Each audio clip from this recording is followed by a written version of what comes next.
할렐루야. 여러분 오늘도 평안하셨습니까?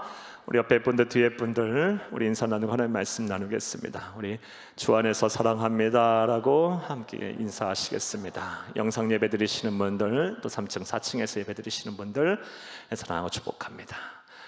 우리 한 번 더 인사하겠습니다. 오늘도 얼마나 수고하셨습니까? 오늘 하루도 참 수고하셨습니다. 인사하시겠습니다. 아침부터 저녁까지 얼마나 또 수고하시다가 이렇게 예배를 드리십니까? 하나님께서 여러분을 참 기뻐하실 것입니다. 자, 마지막으로 인사하겠습니다. 큰 은혜 받는 시간 됩시다라고 인사를 하시겠습니다. 하나님께서 우리에게 크신 은혜를 주실 것입니다. 자, 오늘 본문 말씀을 가지고 창세기 94번째 시간으로 죽는 날까지 계속되어야 할 사명이라는 제목으로 함께 우리 은혜를 나누겠습니다. 우리 제목을 함께 따라 하시겠습니다. 죽는 날까지 계속되어야 할 사명. 한 번 더 따라 하겠습니다. 죽는 날까지 잊지 말아야 할 사명. 고맙습니다. 오늘은 이러한 제목을 가지고 함께 은혜를 나누겠습니다. 이 앞서서 먼저 지난 시간에 대한 이야기를 간단하게 말씀드리겠습니다. 지난 시간에 우리는 야곱, 이스라엘이라고 하는 이 야곱과 그의 아들들이 드디어 이제 이집트에 도착을 해서 이집트의 왕인 파라오를 만난 그 과정을 통해서 우리에게 주시는 은혜를 나누었습니다. 요셉이 철저하게 계획한 대로 그 파라오를 만나고 나서 파라오의 질문에 이 요셉의 아들들 그리고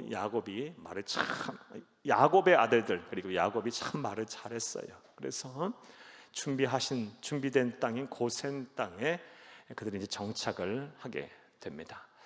그런데 하나님께서는 이집트의 왕 파라오를 통해서 이 야곱과 야곱의 아들들에게 더 큰 은혜를 주셨습니다. 기대하고 생각지도 않았던 라암셋이라는 지역을 주었어요. 라암셋은 여러분에게 말씀드렸다시피 아주 토지가 비옥한 나일강 삼각주 하구의 삼각주고 세계적인 지금도 곡창지대예요. 생각지도 않은 그 지역을 주었어요. 우리가 이러한 야곱이 받은 복, 이스라엘이 받은 복을 통해서 하나님은 그의 택함 받은 백성들에게 필요한 것을 주시되 아주 풍성하게 주시는 분임을 우리가 지난 시간 말씀을 통해서 자꾸 확인을 했습니다.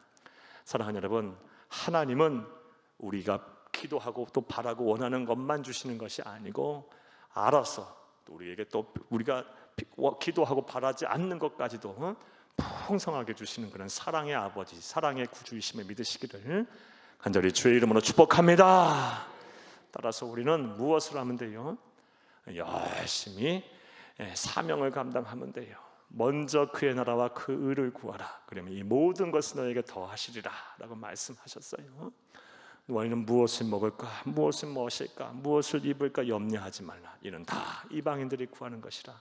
너희 하늘 아버지께서 이 모든 것이 너희에게 있어야 할 줄을 아시느니라. 먼저 그의 나라와 그의 의를 구하라. 그러면 이 모든 것을 너희에게 더하시리라. 풍성하게 주시는 하나님, 그 하나님 바로 야곱의 하나님이고 우리의 하나님이신 줄로 믿습니다. 여러분, 이러한 것들 생각하면 예수 믿는 것은 참 복이에요. 그렇죠? 참 큰 복이에요. 정말 큰 은혜를 우린 받은 거예요. 하나님이 알아서 풍성하게 주신다니까요. 이 믿음을 가지세요. 이 믿음을 꼭 가지세요. 그러면 하나님께서 그리고 여러분 사명 감당하세요. 먼저 그 나라와 그 의를 구하세요. 각자 맡겨준 삶에서 최선을 다해서 사세요. 그러면 하나님께서 풍성하게 차복하실 거예요. 자, 여기까지가 이제 지난 시간에 대한 내용이고 오늘은 그 이후에 이제 일어난 예들에 대한 말씀을 여러분에게 드리며 은혜를 나누겠습니다. 오늘 본문 말씀을 간단하게 여러분에게 먼저 이야기를 드리면요. 오늘 본문 말씀은 이제 흉년이 계속됩니다. 7년 동안 하나님께서 계획하신 흉년이 이제 계속돼요. 그리고 흉년이 계속될 때 이집트의 총리인 요셉이 백성들을 구휼하고 나라를 부강하게 하기 위해서 취한 정책들이 이제 오늘 본문 말씀에 나옵니다. 또한 야곱이 이집트로 와서 17년이라는 세월을 더 삽니다. 그리고 147세에 죽을 날이 가까워오자 그의 아들 요셉을 오라고 해서 맹세케 하는, 유언을 남기고 맹세를 하게 하는 그런 내용이 오늘 본문 말씀입니다. 오늘도 한 절 한 절 읽어가면서 본문 말씀을 통해서 우리에게 주시는 영적인 교훈을 찾겠습니다. 그네가 되시기를 간절히 주의 이름으로 축복합니다. 먼저 이제 13절부터 26절까지 말씀을 이제 보겠는데요. 13절에서 26절까지의 말씀은 앞서 말씀드린 대로 계속된 흉년 속에서 이집트의 총리인 이 요셉이 이 나라의 백성들, 그리고 고대 근동에 있는 사람들을 구휼하기 위해서, 또 나라를 부강하게 하기 위해서 취한 정책들이 이제 13절에서 26절까지 나옵니다. 우리 함께 보면서 은혜를 나누겠습니다. 크게 총 5개의 정책이 나옵니다. 함께 보겠습니다. 먼저 13절에서 15절을 함께 읽겠습니다. 13절에 15절입니다. 기근이 더욱 심하여 사방에 먹을 것이 없고 애굽 땅과 가나안 땅이 기근으로 황폐하니 요셉이 곡식을 팔아 애굽 땅과 가나안 땅에 있는 돈을 모두 거두어들이고 그 돈을 바로의 궁으로 가져가니 15절 애굽 땅과 가나안 땅에 돈이 떨어진지라 애굽 백성이 다 요셉에게 와서 이르되 돈이 떨어졌사오니 우리에게 먹을 거리를 주소서 어찌 주 앞에 죽으리까. 아멘. 백성을 구휼하고 나라를 부강하게 하는 데 있어서 계속된 흉년이라는 국가적인 위기 앞에서 먼저 취한 첫 번째 정책은요, 곡식을 무엇으로 사게 했습니까? 돈으로 사게 했어요. 곡식을 돈을 받고 곡식을 매매했어요. 하나님께서 이 요셉을 통해서 7년의 풍년과 이 7년의 흉년을 대비케 하셨어요. 하나님께서 그래서 이 대비케 하셨어요. 요셉은 그 하나님이 주신 지혜를 가지고 풍년, 7년 풍년의 때 준비를 아주 잘 해놨어요. 다른 나라 또 다른 지역 그리고 이집트의 어느 곳에도 그렇게 준비를 못했, 어느 누구도 준비를 못했는데 바로의 궁에 있었던 이 요셉의 인도하에 바로의 궁은 파라오는 아주 준비를 잘 했어요. 파라오의 곡식 창고가 차고 넘쳤어요. 그래서 그 곡식을 무엇을 받고 매매를 했습니까? 돈을 받고 먼저 곡식을 매매했어요. 이게 첫 번째 취한 정책이에요. 그래서 이 본문 말씀에서 우리가 보아서 알다시피 이 파라오의 재정이 아주 풍성하게 넘쳐나게 됐어요. 왕실의 국고가 아주 부유하게 가득 차게 된 것입니다. 첫 번째 취한 정책은 곡식을 돈을 받고 매매를 해서 그 모든 돈들을 거둬들여서 왕실의 국고를 아주 풍성하게 채워 넣었습니다. 자, 두 번째 취한 정책을 또 보겠습니다. 우리 16절에서 18절까지 말씀을 보겠습니다. 16절에서 18절 말씀입니다.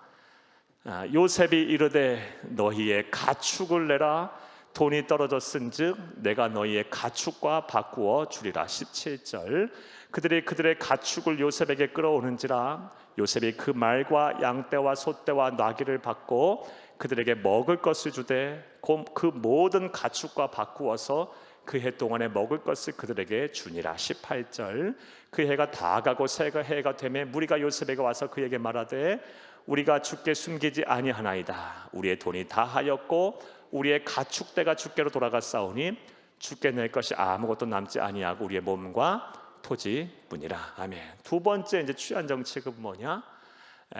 돈이 다 떨어졌다고 하니까, 그리고 곡식은 또 사야 되고 하니까 이번에는 무엇과 바꾸었어요?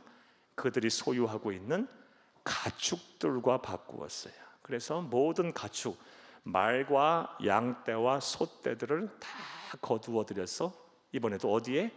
왕실 목장을 아주 풍성하게 가득 채웠어요.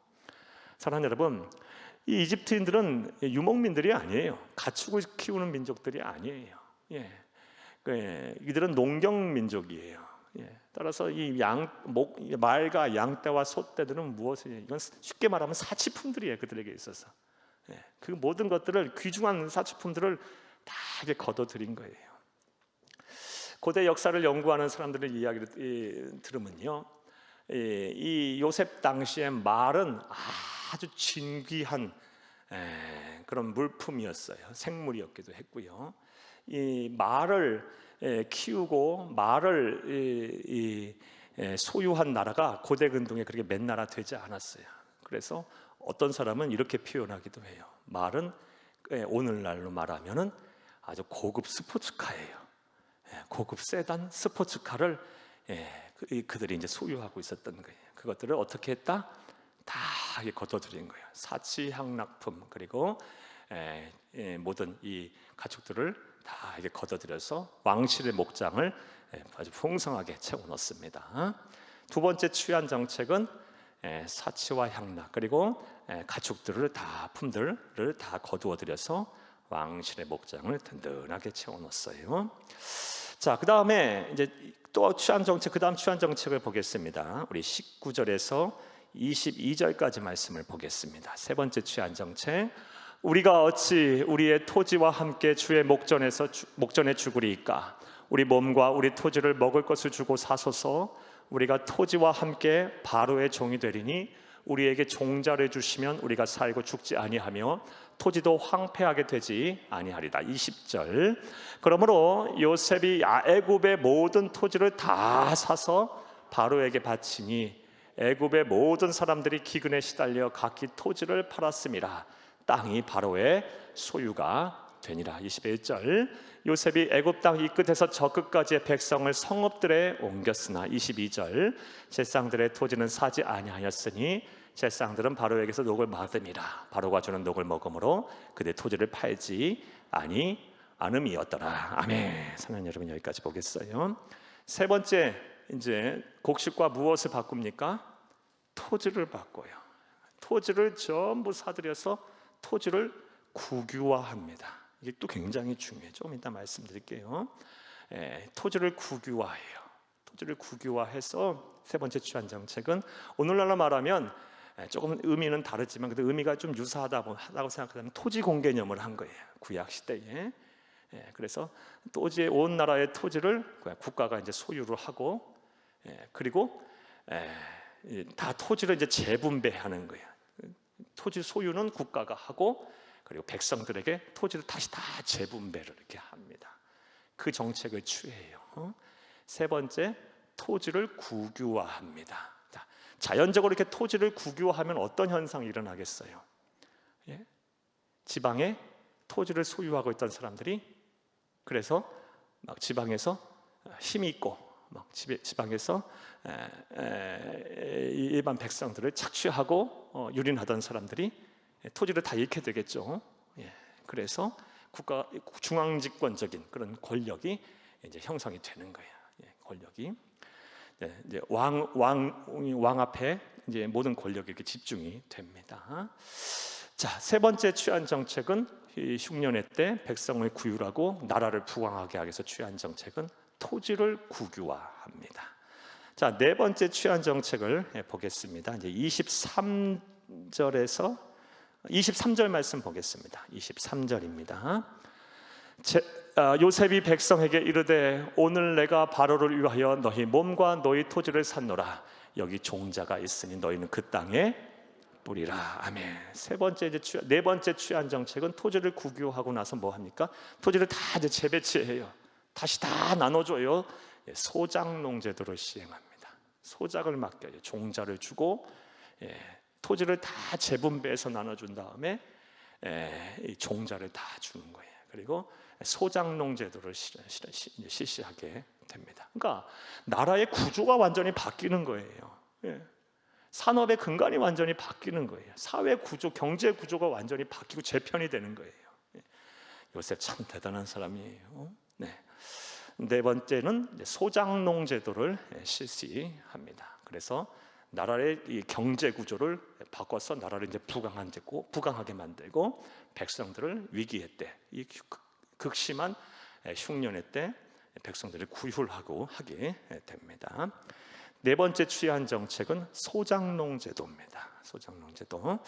자, 그다음 다섯 번째 취한 정책은 이제 보겠습니다. 24절에서 26절을 함께 읽겠습니다.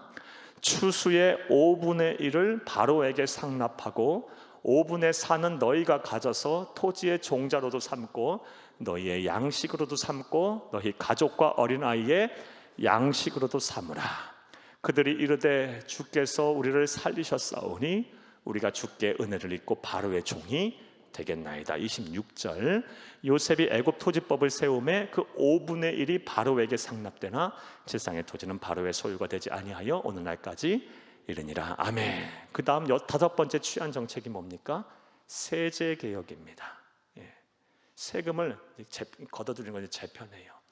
소작을 다 주고 땅을 국유화해서 땅을 다 백성들에게 일일이 다시 다 나눠줘요. 재편을 해요. 그 땅의 소유는 나라고요, 국가고요, 파라오고요. 그리고 나서 세제를 개혁을 합니다. 세제 개혁을 어떻게 했어요? 5분의 1은 세금으로 내고, 오늘날로 말하면 종합소득세를 내고 5분의 4는 너희들 위해 써라 라고 이렇게 합니다. 세제 개혁을 해서 이 국가의 위기 때, 이 국가적인 위기 때 극심한 흉년으로 해서 모두가 굶어 죽은 상황 속에서 백성들을 구유를 하고 그리고 나아가서 나라를 부강하게 만듭니다.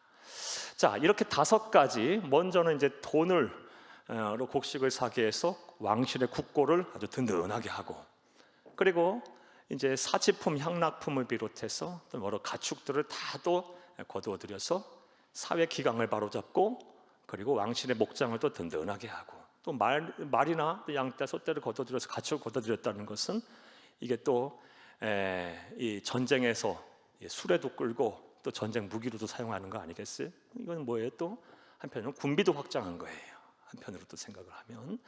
그리고 세 번째로 토지를 다 국유화합니다. 그래서 지방 토 세력들의 이런 국가적 유린을, 지방 토 세력들의 유린을 막고, 또 백성들의 착취를 막고,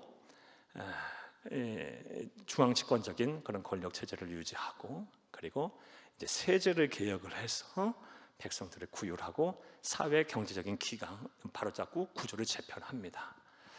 요셉이 이거를 1, 2년 안에 해내버린 거예요. 참 대단하죠. 대단한 거예요. 자, 이런 다섯 가지의 정책을 통해서, 위기의 국가 정책 통해서 일어난 결과에 대해서 좀 정리를 한번 또 해볼게요. 말씀드린 대로 중앙 집권적인 체제가 이제 확립이 됐죠.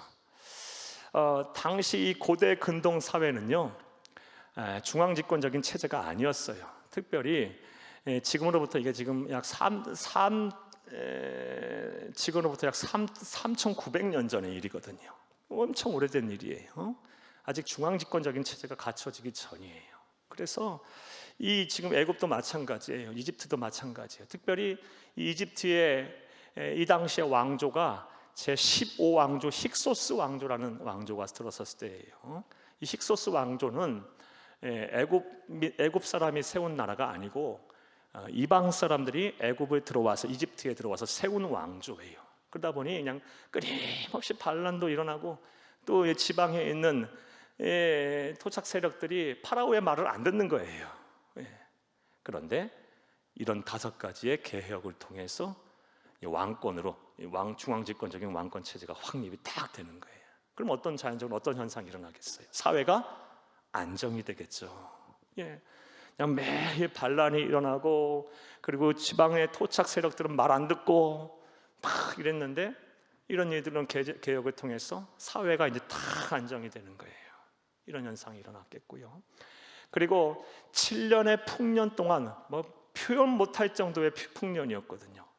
사람들의 이런 이 인식과 기강이 얼마나 해이해졌겠어요. 그냥 어디를 가나 막 넘쳐나는데 사치와 향락이 끊임이 없었겠죠. 한이 없었겠죠. 그러던 것들이 이제 이런 요셉에 의해서 사회 기강이 다시 확립이 되고, 사회 문화가 이런, 쉽게 말하면 7년의 풍년 동안에 껴 있었던 모든 사회와 경제의 거품이 다 이제 제거가 되는 거예요. 이런 일들이 또 일어났을 거고요. 무엇보다 이 토지제도 개혁과 그리고 세제 개혁을 통해서 약자들이, 사회적인 약자들이 이제 다시 살아날 길을 얻었겠죠. 그렇죠? 살아날 방법이 없었어요. 살 방법이 없었는데 토지도 국가에서 줘, 그리고 세금도 5분의 1만 내래. 이게 당시에는 굉장히 파격이었어요. 그리고 얼마나 이게 파격적인 세제 개혁인지는요, 오늘날과 비교해봐도 잘 알 수 있어요. 제가 설교 준비하면서 이것도 찾아봤는데요, 2021년 종합소득세를 우리가 얼마나 내고 있는가. 예. 연봉이 4,600만 원 이상 8,400만 원 미만인 사람이 종합소득세율이 23%예요. 그리고 그 이상 되면 이제 35%로 뛰어버려요. 그런데 그 옛날 지금으로부터 3,900년 전에는 20%밖에 안 되는 거예요. 예. 모든 것이 다 왕이 소유했던 나라, 그 나라에서 20%만 소득세로 내라고 그렇게 하고 세율을 과감하게 낮춘 거예요. 또 이 당시 이 고대 근동의 또 다른 문화권이었던 이 메소포타미아에 있던 바벨론이라는 나라에 이런 일들이 있었어요. 거기도 이제 농업 사회였으니까 소작농들을 위해서 국가에서 대출을 이렇게 해줬다고 합니다. 그 기록이 남아 있어요. 고대 기록이 대출을 해줬는데 이자율이 얼마였냐? 35%가 기본이었어요. 그러니까 35%의 이자율을 받고 대출을 해준 거예요. 그랬던 사회였어요. 그 사회, 그 당시 세계관이 그랬어요. 그런데 요셉은 어떻게 하고 있어요? 5분의 1만 내라. 끝이다. 모든 게 다 끝인 거예요. 이게 얼마나 약자를 보호하는 이게 법이었는지 잘 알 수 있어요. 자, 이러한 5가지 여러 가지 경제적인 개편과 사회 기강을 바로잡는 7년간의 풍년의 거품을 다 걷어내는 일을 하자 백성들의 반응이 어땠을까요? 25절을 함께 읽겠습니다. 그들이 이르되 주께서 우리를 살리셨사오니 우리가 주께 은혜를 입고 바로의 종이 되겠나이다. 그냥 모든 이때 백성들, 대부분의 백성들이 환호하고 호의적으로 반응한 거예요. 은혜를 입었으니 바로의 종이 되겠다. 앞서 말씀드린 대로 힉소스 왕조는 이민족이 침입해서 세우는 왕조예요. 그러니까 이집트인들이 말을 안 들었어요. 그런데 요셉이라는 사람이 등장해서 총리가 돼서 이런 국가적인 위기의 때 정치를 잘 하니까 스스로 뭐라 그래요? 바로의 종이 되겠나이다. 백성들이 이렇게 얘기를 할 정도가. 그러니까 얼마나 요셉이 정치를 잘했는지를 우리가 알 수가 있습니다. 사랑하는 여러분, 이러한 요셉을 보면서 여러분 어떤 생각이 드세요? 국민의 삶을 이렇게 향상시키고 국가를 부강하게 하기 위해서는 요셉과 같은 정치 지도자가 반드시 필요합니다. 그렇죠? 반드시 정치 지도자가 바라야 돼.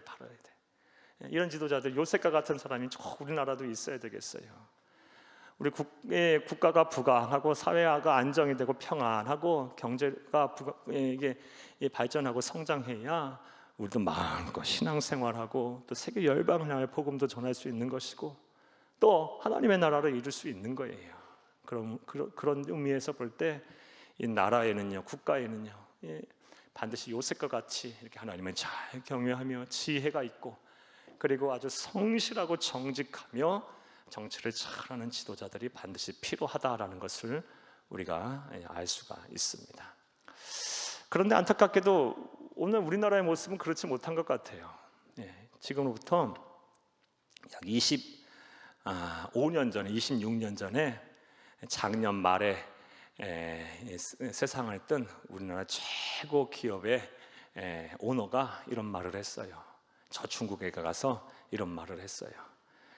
기업은 이루고 25년 전에 행정은 삼류고 우리나라를 가리켜서 정치는 사류다 그랬어요. 사류.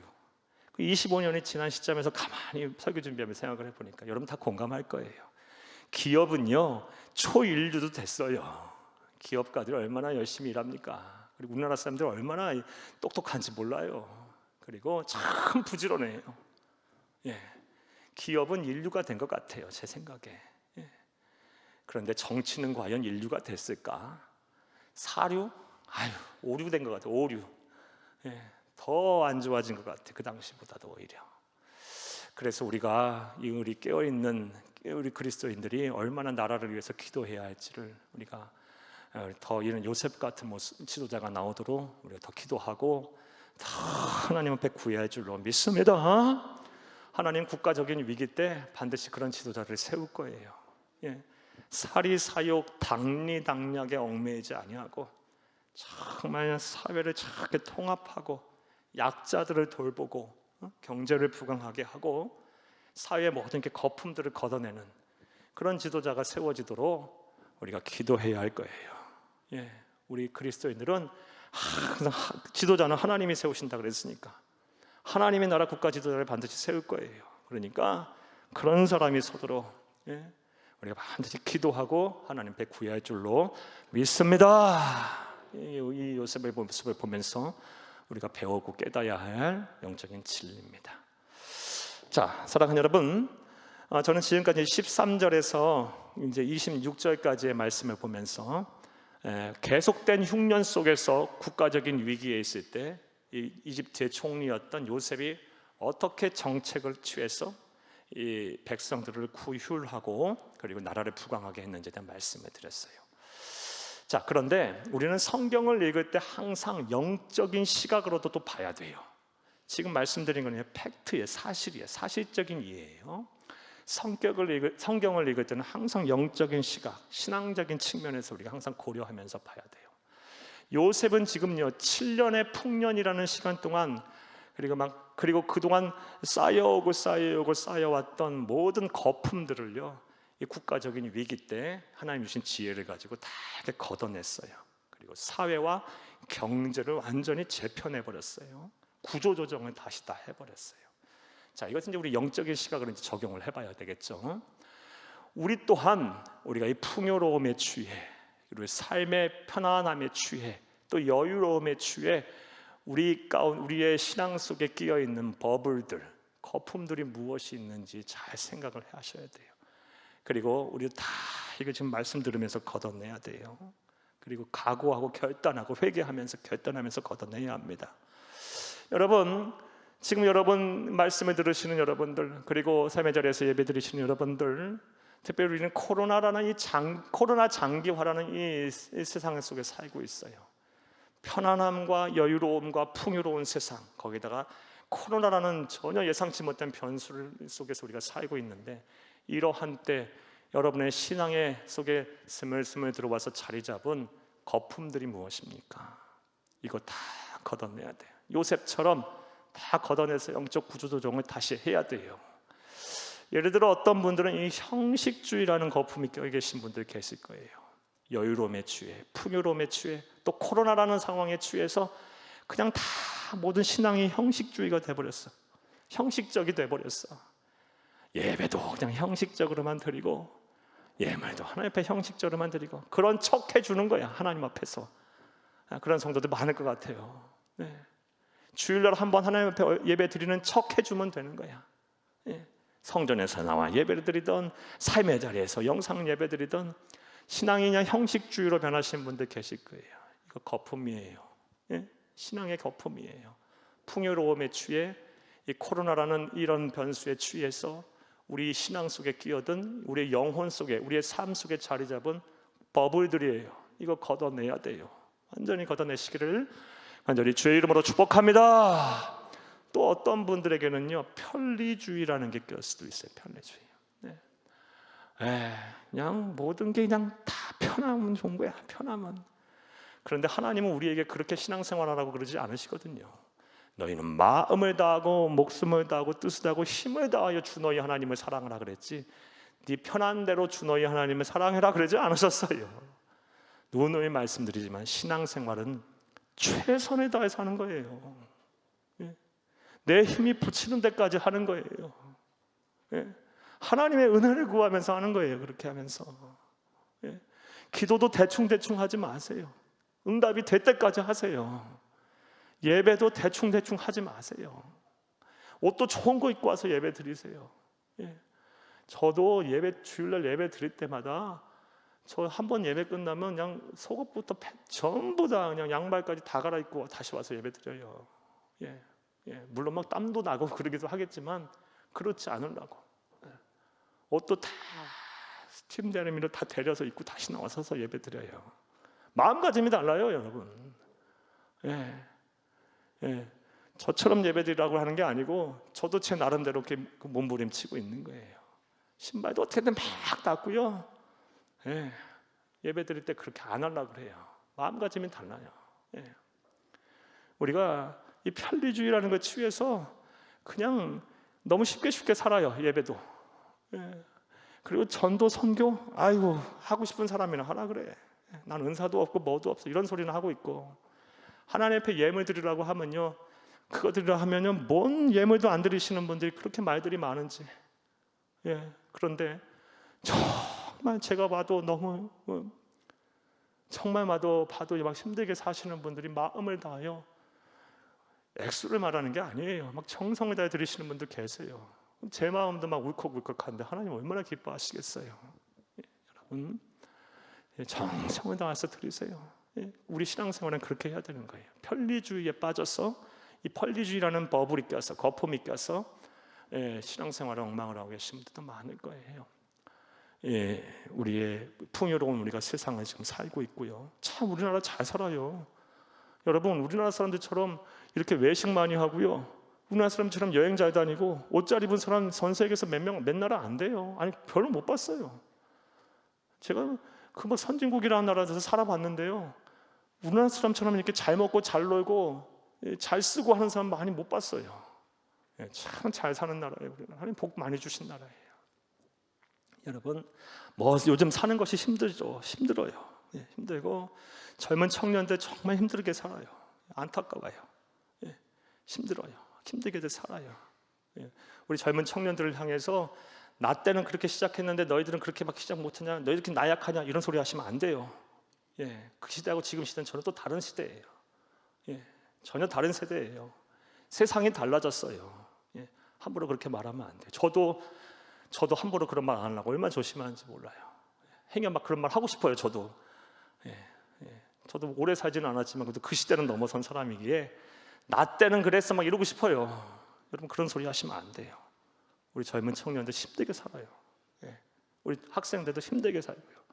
함부로 말씀 막 그렇게 하시면 안 돼요. 아이들 우리 청년들 기도하시고 여러분 참 도와주시고 협력해 주시고 이렇게 하세요.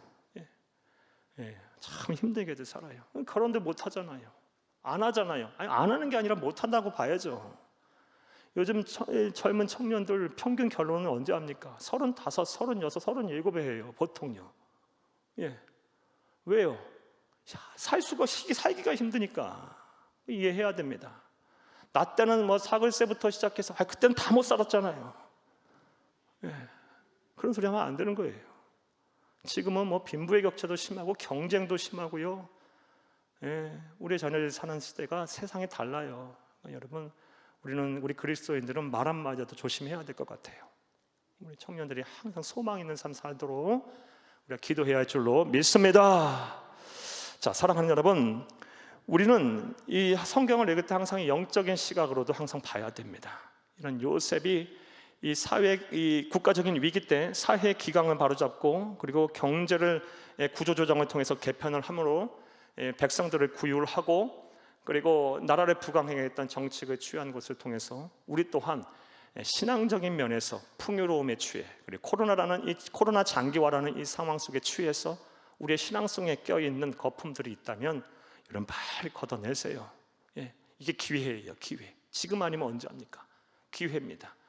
이런 국가적인 위기 때 기회로 삼고 여러분의 신앙이 새로워지기를 간절히 주의 이름으로 축복합니다. 자, 이제 26절까지 말씀 봤고요. 이제 27절 한 절을 이제 보겠습니다. 여기까지가 이제 26절까지가 앞서 말씀드린 대로 요셉이 계속된 흉년 속에서 나라를 부강하게 하고 백성을 구휼하게 취한 정책들입니다. 자, 27절 말씀 보겠어요. 한 절 읽겠습니다. 이스라엘 족속이 애굽 고센 땅에 거주하며 거기서 생업을 얻어 생육하고 번성하였더라 하며, 느닷없이 모든 사람들은 다 어렵다고 하는데 이스라엘 족속들은 애굽 고센 땅에 거주하며 거기서 생업을 얻었고 생육하여 번성하였다라고 성경은 딱 한 절 이야기하고 있어요. 이게 뭐예요? 모든 사람이 어려울 때 오히려 이스라엘 족속, 하나님을 경외하는 이스라엘 족속들은 복을 받은 거예요. 두 가지 복을 받았어요. 26절 보게 되면 먼저 생업을 얻었다 그럽니다. 생업을. 영어로 프로퍼티예요. 재산이 늘어난 거예요. 재물이 막 늘어난 거예요. 그 다음에 생육하고 번성하였다. 인구수가 막 늘어난 거예요, 여러분. 그러니까 이 고난의 때, 고통의 시간에 복을 받는 사람들도 있어요, 여러분. 하나님의 백성들은 이렇게 살아야 합니다. 이런 은혜와 복이 저와 여러분의 복이 되기를 간절히 주의 이름으로 축복합니다. 자, 그런데 우리는 중요하게 생각할 건 이걸 중요하게 생각해야 돼요.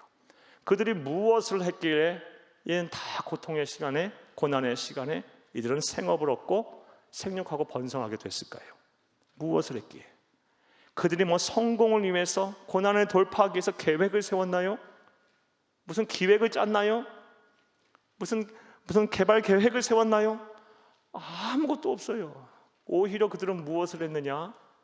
하나님과의 맺은 언약을 지키기 위해서 몸부림쳤고, 그리고 사명 감당하기 위해서 더 열심히 살았어요. 이거밖에 없어요.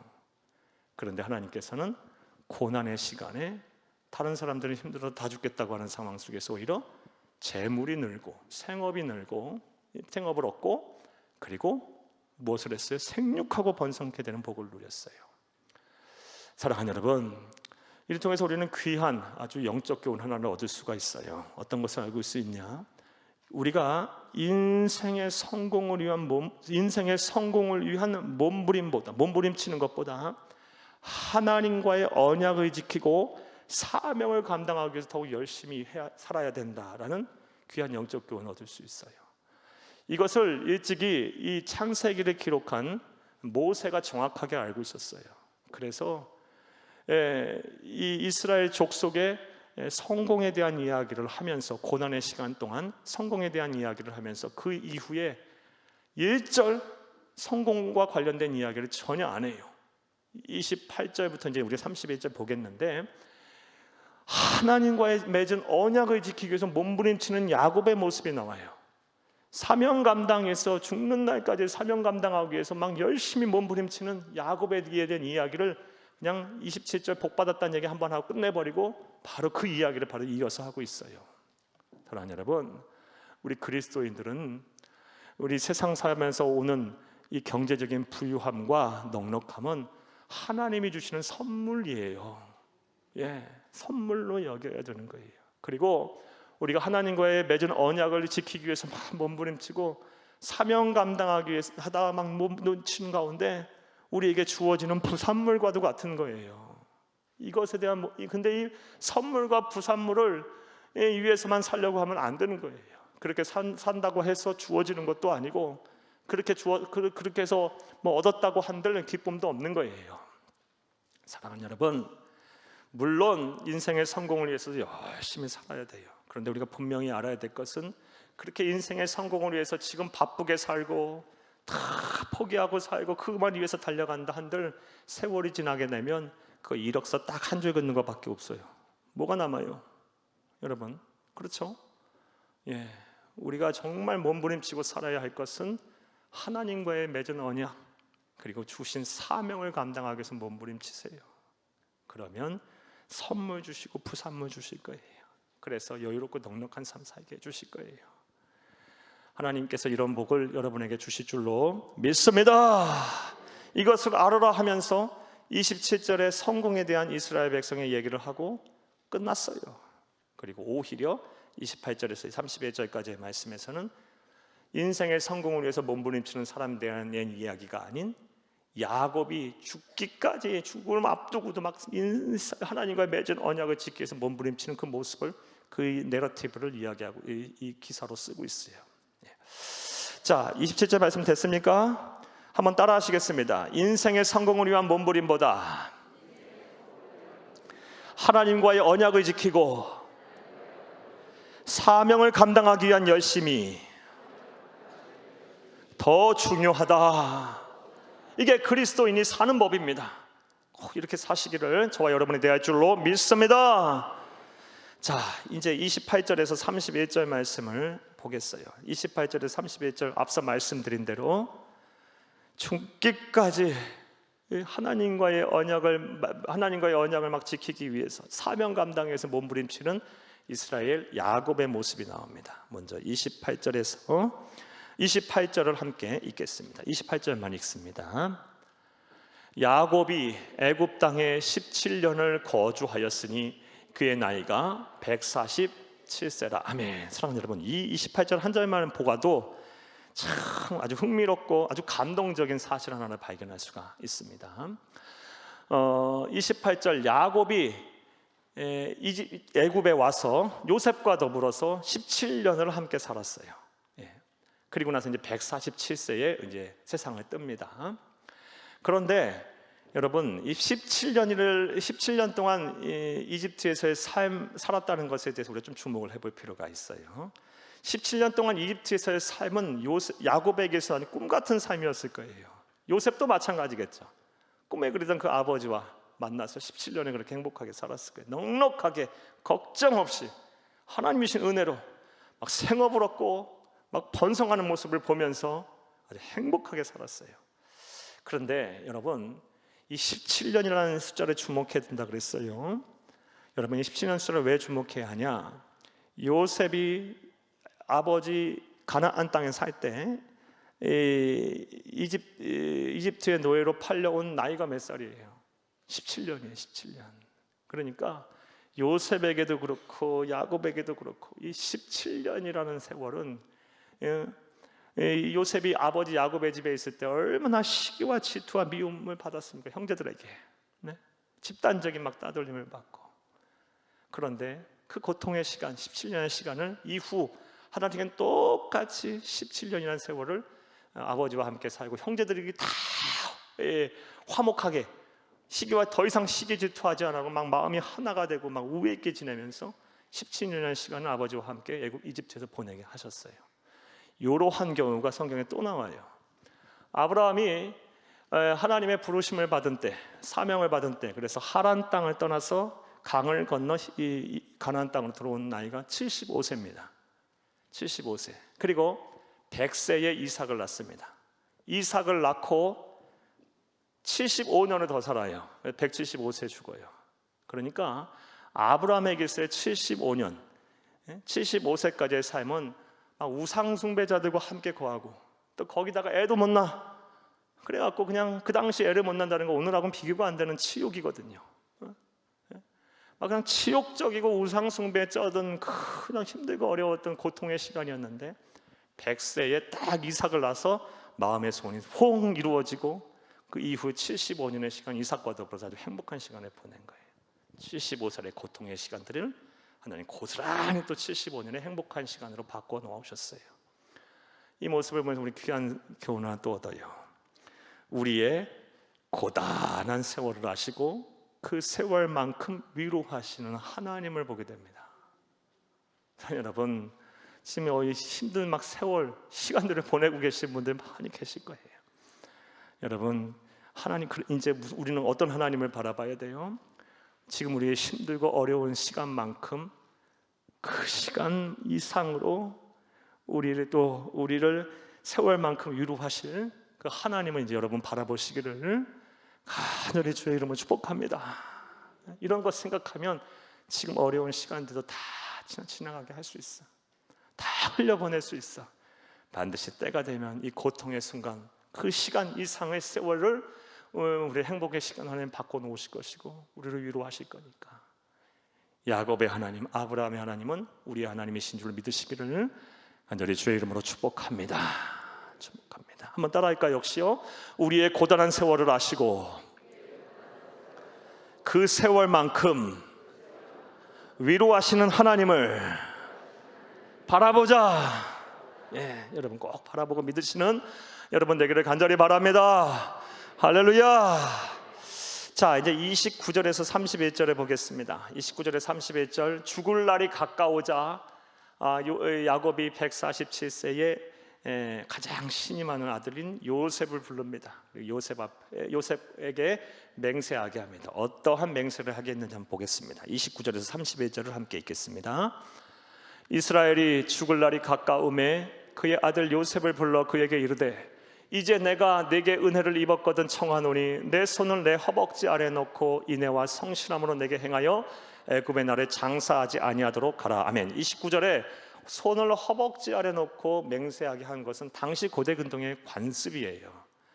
앞서 우리 아브라함에서도 봤어요. 창세기 24장 2절에 보면 아브라함이 이삭의 배우자를 찾아오라고 그의 늙은 종에게 부탁하면서 가나안 땅에서 찾지 말고 반드시 하나님 믿는 백성의 왕원에서 찾아오라고 하면서 이를 반드시 지켜야 한다면서 내 허벅지에 내 손을 놓고 맹세하라 그래요. 이 허벅지 아래 손을 놓고 맹세하라는 것은 생명을 걸고 맹세하라는 거예요. 생명을 걸고. 그러니까 지금 이스라엘, 그러니까 야곱이 그의 아들 요셉을 불러서 죽을 날이 가까우니까 네 생명을 걸고 맹세하라. 맹세의 내용이 뭐예요? 내가 죽거든 애굽의 이집트의 날을 장사하지 아니하도록 해라. 어디다 하라고 했을까요? 30절 읽겠습니다. 내가 조상들과 함께 눕거든 너는 나를 애굽에서 메어다가 조생의 묘지에 장사하라. 요셉이 이르되 내가 아버지의 말씀대로 행하리이다. 31절 야곱이 또 이르되 내게 맹세하라 하매 그가 맹세하니 이스라엘이 침상머리에서 하나님께 경배하니라. 아멘. 내가 죽거든 우리 아버지 이삭이 묻혀있는 곳, 또 아내인 레아가 묻혀있는 곳, 또 할아버지인 아브라함이 묻혀있는 곳, 할머니인 사라가 묻혀있는 곳, 그곳에 나를 묻으라. 왜 그곳에 묻으라고 이렇게 집착하고 있을까요? 사랑하는 여러분, 야곱은 죽는 날까지 하나님과의 언약을 지키려고 하고 있기 때문에 주신 사명을 감당하려고 하는 거예요. 그 주신 사명 언약이 뭐예요? 가나안 땅, 약속의 땅을 취하라는 거예요. 이집트에서 생육하고 번성하고 생업을 얻었어요. 어마어마한 부자가 됐어요. 땅도 기가 막힌 땅을 지금 소유하고 있고요. 수많은 백성들이 자손들이 번성하고 있어요. 거기다가 아들은 완전 실권자예요. 뭐가 부족하고 뭐가 아쉽습니까? 그런데도 그는 잊지 않고 있어요. 죽는 날까지 나를 가나안 땅에 묻게 해라. 왜? 그곳이 우리가 가야 할 곳이고 그것이 하나님과 맺은 언약이고 그것이 내가 감당해야 될 사명이니까. 이런 야곱의 모습을 보면서 우리는 분명한 교훈을 얻었습니다. 여러분, 우리 주님과 맺은 언약은 죽는 날까지 지켜야 하는 겁니다. 하나님께서 우리 주신 사명은 죽는 날까지 지켜야 하는 거예요. 숨이 멎는 그 날까지. 내가 몸으로 못 뛰면 기도하면 되지. 그렇지? 영혼 구원 열심히 전도하지 나가서 못하면 그런 사람들 위해서 후원하고 기도하면 되지. 할 수 있으면 최선을 다해서 하고 주의 몸된 교회를 세우고 그리고 믿음이 연약한 자를 일으켜 세우고 어려운 이웃을 돕고 이 땅에 하나님 나라를 이루는 거 우리 주신 사명이에요. 그거 열심히 죽는 날까지 열심히 하는 거예요. 여러분, 왜 하나님께서 여러분의 사업을 그렇게 잘 되게 하십니까? 왜 그렇게 자녀들과 손을 앞길을 번성하게 하십니까? 왜 여러분은 그렇게 하는 일마다 기도 응답하고 은혜를 보고 주십니까? 사명 감당하라고 주시는 거예요. 여러분, 잊지 마세요. 죽는 날까지 우리는 사명을 지켜야 하고 하나님과 맺은 언약을 지켜야 합니다. 이게 그리스도인이 사는 법이고 이게 바로 하늘나라의 창고에 재물을 보화를 쌓아놓는 것이고 이게 바로 상급을 받는 것이고 이게 그리스도인의 사는 제자도고 다 말만 다를 뿐이 다 같은 이야기예요. 이렇게 사는 저와 여러분 되기를 간절히 주의 이름으로 축복합니다. 자, 이제 말씀을 맺겠어요. 오늘은 창세기 47장 13절에서 이제 31절 말씀을 통해서 먼저 이제 요셉이 계속된 흉년이라는 국가적인 재난 앞에서 위기 앞에서 아주 정책을 잘 취해서 어려운 도탄에 빠진 백성을 구휼하고 나라를 부강케 하는 모습을 보았어요. 우리 또한 이런 요셉과 같은 지도자가 우리 나라에 우리 민족에 설 수 있도록 우리가 기도해야겠어요. 국가 지도자는 하나님이 세우는 거예요. 사람이 세우는 게 아니라 하나님이 세운다고 성경 분명히 말씀하고 계세요. 사리사욕 당리당략 얽매이지 아니하고 하나님 경외하고 두려워할 줄 알고 정직하고 나라와 민족을 위해서 잘 헌신할 수 있는 지혜로운 그런 국가 지도자가 설 수 있도록 여러분 다 기도하기를 바랍니다. 예, 하나님께서 우리 민족을 버리지 않으실 거예요. 나라를 버리지 않으실 거예요. 한국 교회를 지키실 거예요. 나라와 민족을 위해서 기도하는 성도들이 이렇게 많은데, 주의 종들이 이렇게 많은데 하나님께서 버리시겠어요? 절대 안 버리실 거예요. 복 주실 거예요. 또한 우리 우리 평안함에 취해, 또 이 코로나라는 이 변수에 취해, 코로나 때문이야 변명하기 좋잖아요. 모든 게 다 코로나 때문이에요. 예. 이런 이 코로나라는 이 변수를 통해서 우리의 신앙에 낀 거품들, 버블들 다 제거하세요. 예. 우리는 그렇게 살아서는 안 돼요. 신앙에 껴있는, 우리 영혼에 껴있는, 가득 차있는 버블들이 있으면 다 그렇게 제거하고 회개하고 결단하시기를, 심령이 새로워지시기를 간절히 주의 이름으로 축복합니다. 그리고 인생의 성공을 위한 몸부림보다 하나님께 주신 하나님과의 언약을 지키고 사명을 감당하기 위해서 열심히 살았던 믿음의 조상들의 모습을 보고, 죽는 날까지 우리 여러분의 사명, 주와 여러분에게 주신 사명을 잘 감당하는 저와 여러분이 되어야겠습니다. 할렐루야. 이렇게 사는 복되고 지혜로운 성도님들이 다 되시기를 간절히 바랍니다. 자, 이 시간 우리 들으신 말씀